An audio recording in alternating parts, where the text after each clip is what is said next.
Hello students, very good morning. प्यारे बच्चों, आज हम डिस्कस करेंगे, जैसे कि आप बोर्ड पर देख रहे हैं, प्रेजेंट कंटीन्यूअस टेंस।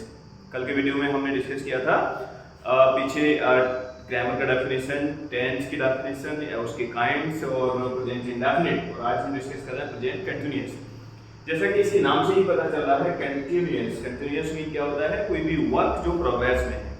जैसे अभी मैं आपसे डिस्कस कर रहा हूँ, मैं पढ़ा रहा हूँ, तो ये वर्क इसको बोलेंगे आप कंटिन्यूअस। फॉर एग्जांपल, पहले आप टेंस को देखते हैं, है ना, कुछ एग्जांपल देखते हैं। तो एग्जांपल देखकर आपको खुद आइडिया हो जाएगा कि सेंटेंसेस किस तरीके का होता है। जैसे I am teaching you, right. Second is she is writing a letter, या फिर you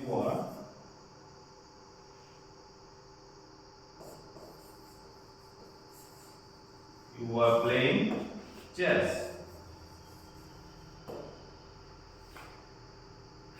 we are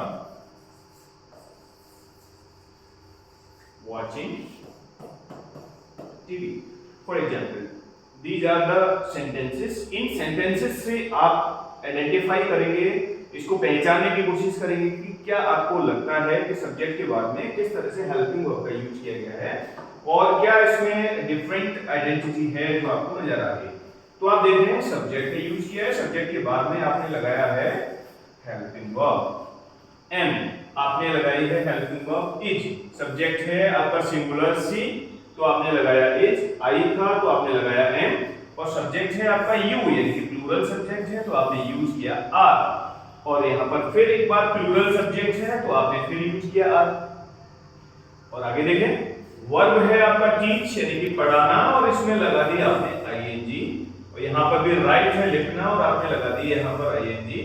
play verb है, आपने लगा दिया आईएनजी। और वॉच है देखना, और आपने लगा दिया आईएनजी।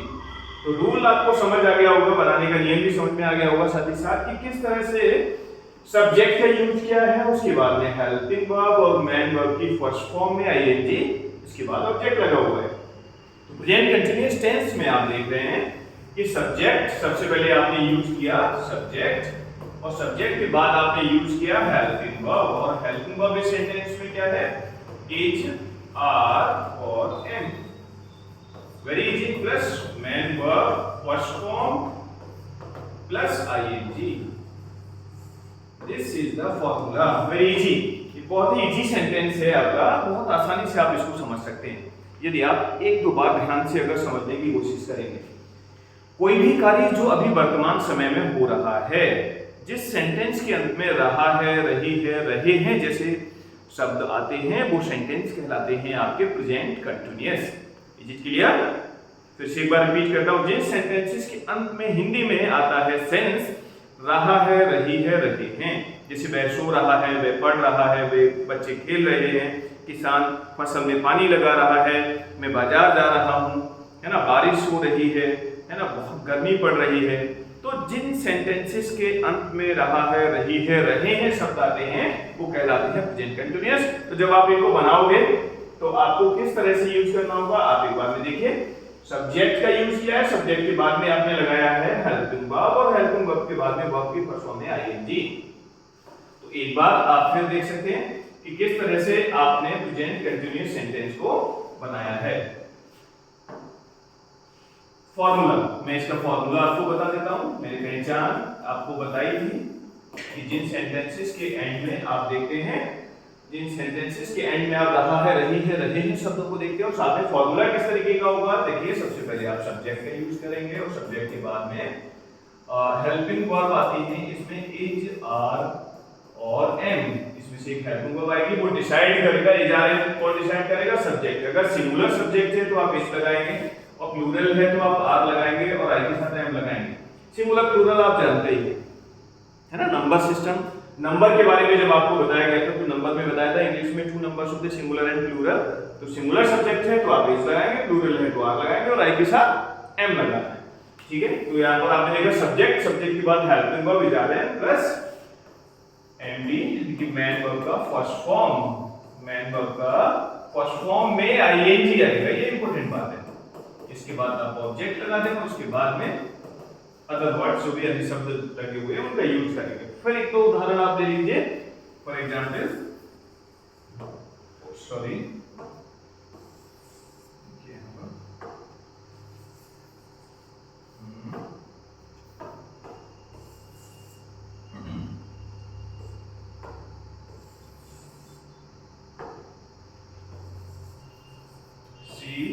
CAG,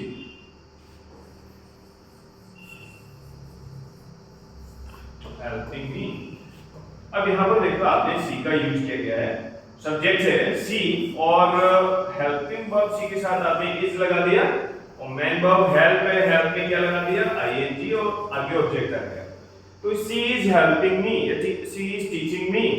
ओके, तो यहाँ पर आपने देखा वह मेरी मदद कर रही है, सेंटेंस से वह मेरी मदद कर रही है, ठीक है ना। तो वहां पर आपने सब्जेक्ट का यूज किया, सब्जेक्ट के बाद में आपने इज का यूज किया क्योंकि सब्जेक्ट सिंगुलर है, ठीक है ना, ध्यान रखेंगे सब्जेक्ट सिंगुलर है। और उसके बाद में आपने हेल्पिंग वर्ब का यूज किया, मेन वर्ब की फर्स्ट फॉर्म में आएगी। तो it's a very easy formula, ध्यान रखेंगे सब्जेक्ट प्लस इज आ रहे हैं और मेन वर्ब की first form ING object plus other verb. It's a very easy, very simple. अब आप देखते हैं, इसको बनाते हैं आप कैसे नेगेटिव बनाते हैं इस तरीके के सेंटेंसेस। फॉर एग्जांपल यहाँ पर सेंटेंस लिखा हुआ है दे आर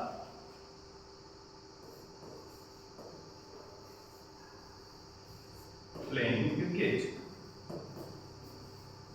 ठीक है।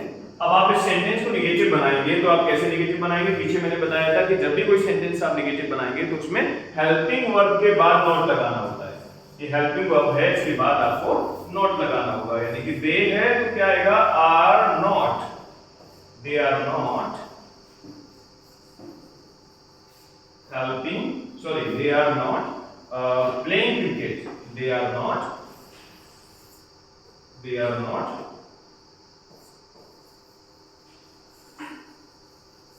playing cricket। It's a very easy.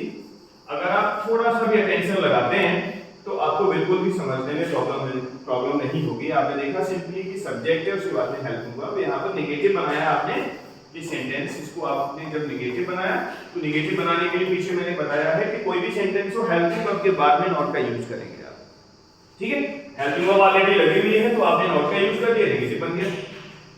अब इसे इंट्रोगेटिव बनाएंगे तो क्या करेंगे, इस हेल्पिंग वर्ब को सब्जेक्ट से पहले लगा देंगे, वेरी इजी, आर दे, आगे सेंटेंस बना देंगे प्लेइंग क्रिकेट, ठीक है। ये इंट्रोगेटिव हो गया आपका।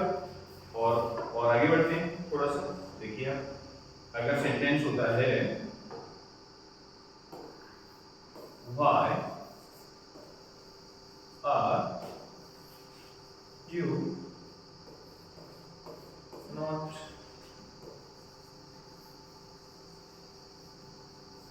why are you not watering plants। Tense को देखिए, आइडेंटिफाई करिए, पहचानिए। आपने कैसे पहचाना, क्वेश्चन वर्ड है यहाँ पर लगा हुआ है क्वेश्चन वर्ड, तो क्वेश्चन वर्ड में आपने देखा why और क्वेश्चन वर्ड के तुरंत बाद लगा है हेल्पिंग वर्ब आर। इसके बाद आपने सब्जेक्ट का यूज किया, सब्जेक्ट के बाद में नॉट का यूज करना है।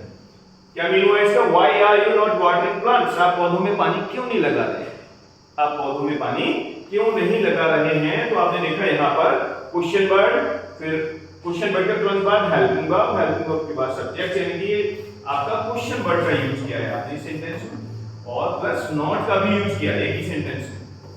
जब क्वेश्चन वर्ड और नॉट का यूज करना है, आपको डबल इंट्रोगेटिव सेंटेंस बनाना है, तो आपने क्वेश्चन वर्ड और उसके बाद में हेल्पिंग वर्ब और सब्जेक्ट प्लस नॉट का यूज करना है। तो it is the formula, it is the sentence of question word using, ठीक है। क्वेश्चन वर्ड का यूज करके कैसे आप सेंटेंस को आप इंट्रोगेटिव सेंटेंस को कैसे आप इन कंटिन्यूअस में बनाते हैं। फॉर एग्जांपल, इट इज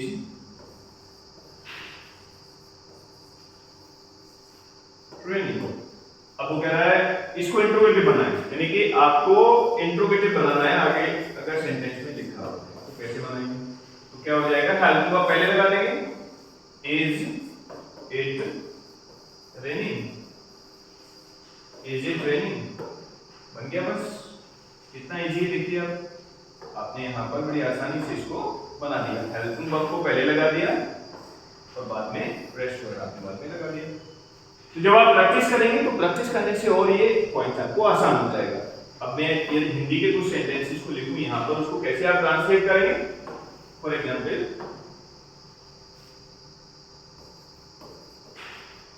बच्चे खेल रहे हैं,